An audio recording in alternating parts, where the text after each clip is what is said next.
What two things can you do to vastly improve your intimate relationship?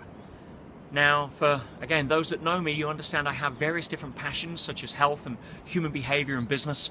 But if there's one area that you really want to get right, then the area of intimate relationships is an area that really deserves some study, insight, and application. Because you can make $10 million in business, but if you're not happy at home, you're still going to be miserable. That much I do know. And we see this all the time.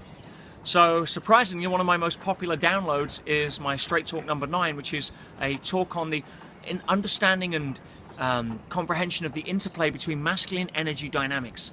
And I put that together and made it a passion and a study to understand the opposite sex, because I made so many mistakes in most of my relationships that cost me so many great women that I made it a mission to try and understand. Now, we're not going to get into all of that here because that's a book with no end chapter. But I will give you a couple of quick things that I think can help. Now, the first thing you can do to improve almost any relationship is to understand or recognize the fact that everybody comes to the world with their own set of looking glasses, their own model of the world. How somebody sees something is not how you see something. It's not how I see something.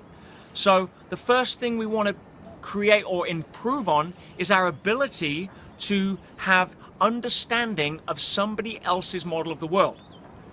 And if I have a way of looking at life that says I need you to agree with me in order to me feel right, and if you don't, I'm going to convince you until I feel you are, that's not going to work. You see, we all have an opinion, we all see life in different ways. So tolerance and appreciation and understanding is probably one of the biggest skills that will prevent a lot of the conflicts and friction that happen in relationships. If you can be okay that your partner's okay with wherever they're at, just because they don't fit your pictures in certain things, then that's great. Because the reality is we have absolutely no right to change somebody. Case closed. And women, listen to me here, because I know it's a very common pattern that you say, oh, well, don't worry, he's not like this now, but as soon as I marry him, then X. Or guys are saying, oh, I'll just appear a particular way until I get the prize, and then I can relax and not bother anymore. And the women wake up and think, wow, who did I marry? And common stories.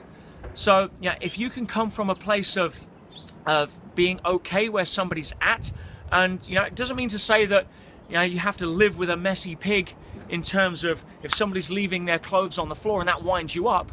To be fair, you have no right to get them to change, but you have every right to choose not to live with a messy pig.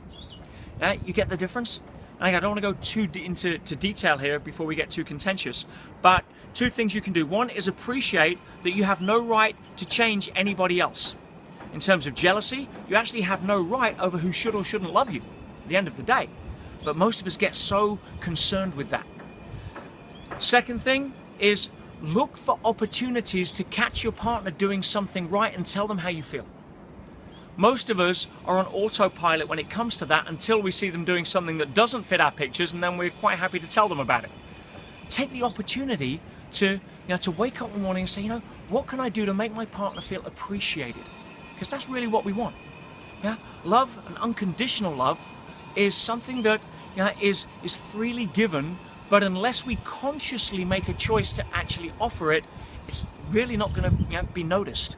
So, think, what can I do today that'll put a smile on my partner's face and show them that I care? Not because I'm trying to score points, that's a horse trait, or a whore trait. But more so the fact that I just want to generally let them know I appreciate them. And don't carry resentments. Bonus tip. If you ever see a duck on a pond and they have a squabble, right? And they're fighting over something in the water, right? And they have a real argy-bargy, as we call it. What happens? They go away, they shake it off, and literally 5 seconds later, they're fighting over something else, or they're next to each other, completely forgotten about the previous argument. They don't carry it with them. Now, if you can do that and understand that what kills most relationships is harboring resentments and carrying forward things that you think you need to keep score on, then again, that's not going to be a fast track for happiness, my friends. And I've got loads more to share. If you want to really go in deep, please get my Straight Talk number 9. I spend 2 hours going in real depth about how to have an incredible and create an incredible relationship, find out what women really want, find out the characteristics of what men should bring to the table in terms of being able to be the man they were born to be, how to attract or find your soulmate, and how to keep the person in your life at a level of unconditional love that most people unfortunately never get to. On that note, I wish you all the love and success in your relationships, and I'll hopefully speak to you soon.